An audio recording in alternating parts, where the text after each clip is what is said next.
I don't think a lot of people out there understand the difference between being successful and building wealth. So short and sweet. Yeah. I know this is your passion, so I don't want to go too far down. Yeah. Short and sweet. Just break down the difference. Being successful versus building wealth. And one comes first. Yeah. Well, and it's interesting because at the end of the day, everybody has a different definition of what success and wealth actually means.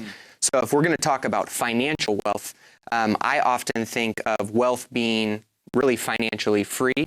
And we talk about a concept called the 100%er, where basically we're building up, assets that pay us an income every month that doesn't require us to show up on the job.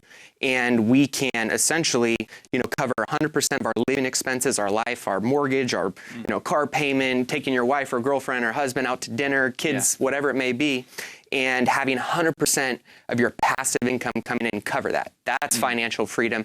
That essentially is wealth for a lot of people. Everything above the line is just money in the bank, fun money, money that goes back into the building that. Yep, and I would ask, I ask most people the question is, what would you do if you never had to chase money again?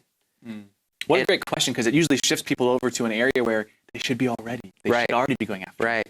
Well, and when we reframe the questions that we ask ourselves, we lead to new discoveries, which essentially lead us to being more purposeful and passionate and really taking action in the areas that we should be taking action in. But oftentimes we don't know what we don't know. And until someone enlightens us and really gives us that idea of, hey, I'm consciously incompetent in this area, I need to work on it. We can pull our heads out of the sand and actually get intentional about creating that wealth.